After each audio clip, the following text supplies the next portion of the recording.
Était une fois un jeune homme dont le nom ne disait rien à personne. Dans les rues poussiéreuses de son quartier, il n'était qu'une silhouette parmi tant d'autres. Pauvre, inconnu, ignoré. Si vous l'aviez croisé à l'époque, vous auriez sans doute détourné le regard. Personne ne croyait en lui. Ses voisins riaient en le voyant passer avec ses vieux vêtements. Ses amis levaient les yeux au ciel quand il parlait de ses ambitions. Et même sa famille, par amour, mais par peur, lui conseillait de redescendre sur terre. Ils pensaient tous qu'il perdait son temps à poursuivre des chimères. Mais ce que personne ne voyait, c'est qu'à l'intérieur de ce jeune homme brûlait un feu. Un rêve si vaste qu'il ne tenait pas dans sa petite chambre. Un rêve si grand que même l'échec le plus cuisant ne pouvait l'éteindre. Aujourd'hui, je vais vous raconter comment il est passé de l'oubli total à une réussite éclatante. Mais, attention, ce n'est pas juste son histoire, c'est peut-être la vôtre. La vie difficile, la solitude du bâtisseur. Imaginez la scène. Il se levait chaque matin avant que le soleil ne daigne montrer le bout de son nez. L'air était froid, le silence pesant. Sans argent en poche, sans réseau, sans mentor, il partait affronter le monde. Il vendait de petites choses dans la rue, des babioles, des journaux, ce qu'il pouvait trouver. Il y avait des jours où le ciel lui tombait sur la tête, où la pluie chassait les clients, et où il rentrait chez lui le ventre vide, avec pour seul compagnon le bruit de ses pas sur le pavé. Mais chaque soir, malgré l'épuisement, il y avait ce rituel. À la lueur d'une bougie ou d'une lampe faiblarde, il ouvrait un vieux carnet corné. Il y écrivait ses rêves comme s'ils étaient déjà réels. Les gens ne voyaient que sa pauvreté matérielle, mais lui, il cultivait une opulence intérieure. Il ne voyait pas des murs, il voyait des portes, là où tout le monde voyait des impasses. Il comprenait une chose que les autres ignoraient. Votre situation actuelle n'est pas votre destination finale. Le cycle des échecs, l'épreuve du feu. Le chemin vers le sommet n'est jamais une ligne droite. Pour notre jeune homme, c'était un labyrinthe rempli de ronces. Chaque projet qu'il lançait semblait s'écraser au sol avant même de décoller. Il a connu le mépris des investisseurs, les portes claquées au nez, et surtout le poison le plus dangereux, le doute de soi. Un jour, il a rassemblé ses dernières économies, chaque pièce durement gagnée, pour une idée en laquelle il croyait plus que tout. Il y a mis son âme, ses nuits, son espoir, et tout s'est effondré. En une semaine, il a tout perdu.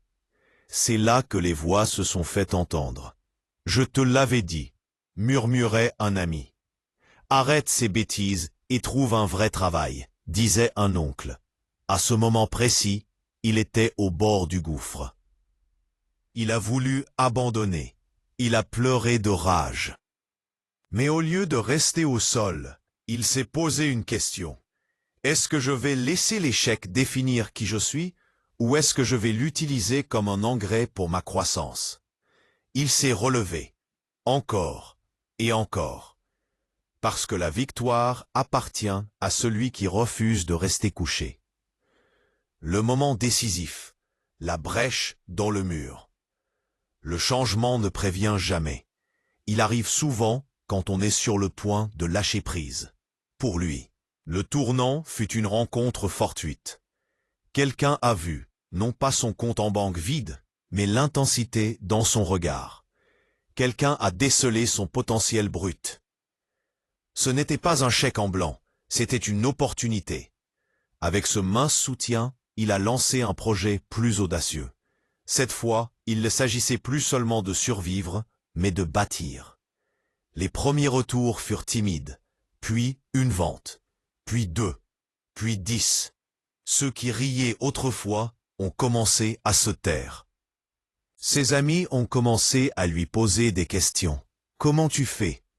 Le jeune homme que personne ne calculait était devenu celui qu'on ne pouvait plus ignorer.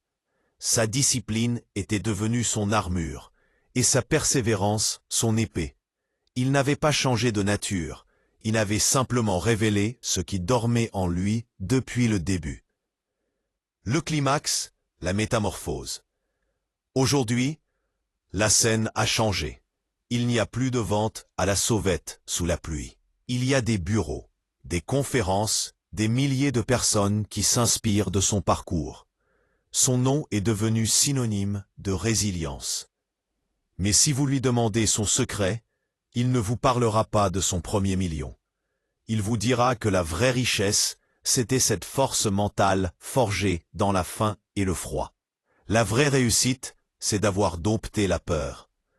La leçon est simple, mais brutale. Le monde essaiera toujours de vous ranger dans une boîte basée sur votre passé. Ne les laissez pas faire. Peu importe le nombre de fois où vous tombez, peu importe si vous êtes seul contre tous. Si vous gardez votre vision intacte, la réalité finira par s'aligner sur votre volonté. Appel à l'action. Souviens-toi de ceci, toi qui écoutes. Cette histoire n'est pas un conte de fées. C'est une carte. Les obstacles que tu traverses en ce moment ne sont pas des signaux pour t'arrêter. Ce sont des tests pour voir à quel point tu veux vraiment ton rêve, même quand tout semble perdu. Même quand le silence autour de toi est assourdissant. Souviens-toi que le seul jugement qui compte vraiment, c'est celui que tu portes sur toi-même. Ce jeune homme a transformé sa vie par la seule force de sa détermination. Tu possèdes la même étincelle. Si ce message a résonné en toi, si tu sens que c'est le moment pour toi de passer à l'action, ne garde pas cette énergie pour toi. Abonne-toi pour ne manquer aucune de nos prochaines histoires de transformation. Stroke, active la cloche pour rester motivé chaque semaine. Et surtout, partage cette vidéo avec une personne qui traverse une période de doute. Une simple histoire peut être le déclic qui change une destinée. On se retrouve dans la prochaine vidéo. Et n'oublie jamais, ton futur est entre tes mains.